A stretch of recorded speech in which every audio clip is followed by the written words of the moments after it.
A world of light and friendship, happy balloons and singing ponies. A world where princesses exist and they raise the moon, lower the sun. A world of joy. But what happens when shadows cover the land? When the twisted minds of fans take hold and the bright colors fall the shadows of madness. Here, we'll see the nightmares of Equestria, the twisted worlds fans have made, and I, Warlock, your humble host, and my assistant, Straightjacket, will explore every nook and cranny of this twisted fandom, these twisted stories and artwork and music.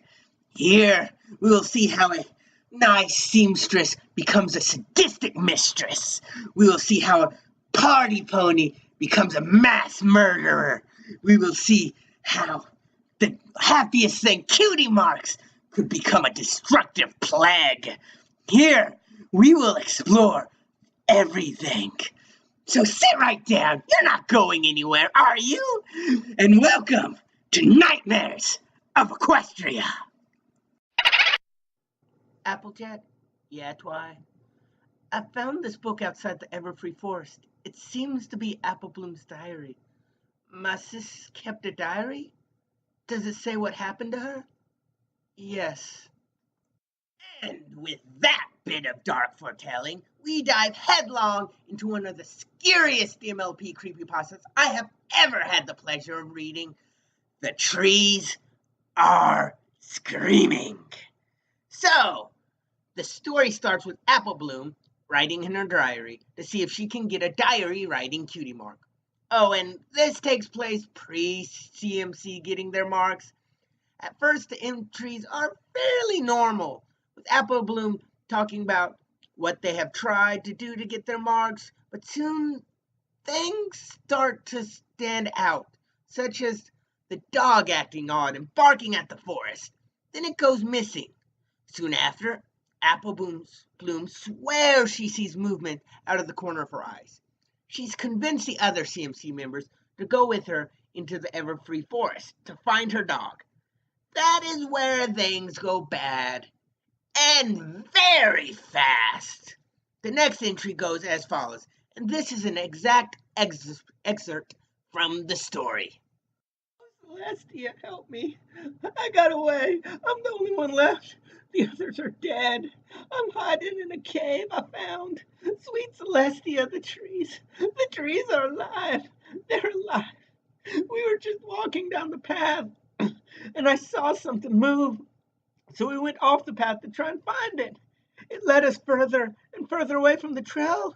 We came to a clearing in the woods, and then there was a screech, and the branches swooped down, and it impaled itself into Sweetie, and she was bleeding, and we tried to run, but there were vines covered in thorns, and they wrapped around our legs, and the thorns dug into us, and the trees, I don't know how to describe it.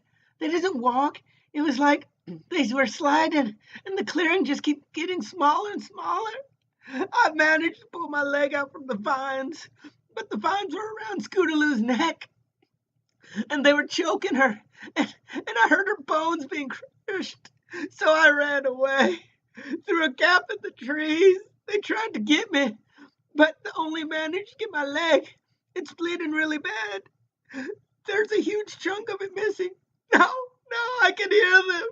I can hear them coming. They're coming. Celestia, Luna, anyone please help me. The trees, they're screaming. So, yeah, this part is terrifying to me. It involves kids in a life or death situation. You know they don't survive, so it's worse. It's just terrifying. So why are the trees screaming? Why are they killing? What's going on? Well, I have a theory, but first, let's talk to my mare in the field, Straightjacket. No, I am not going in that forest. I will not, I cannot, will not. No, I am not going to die. Screw that. Send me on any other mad adventure. I'll go investigate cannibals, whatever. But Not? No! They're like scary man-eating trees. They're like abominations of science. They're like cockatrices. Cockatrices! Those things hurt and kill you. If you make me go into that forest, so help me God, I will take your pointy hat and shove it straight up.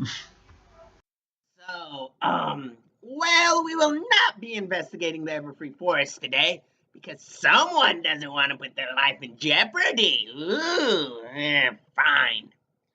So, how could this happen? Well, because of Discord, how else? Remember his episode with the evil vines? I'm bad at remembering names, so just go with me when I forget the name of an episode, okay? Could research it, but I'm lazy. You know how hard it is to type without hands.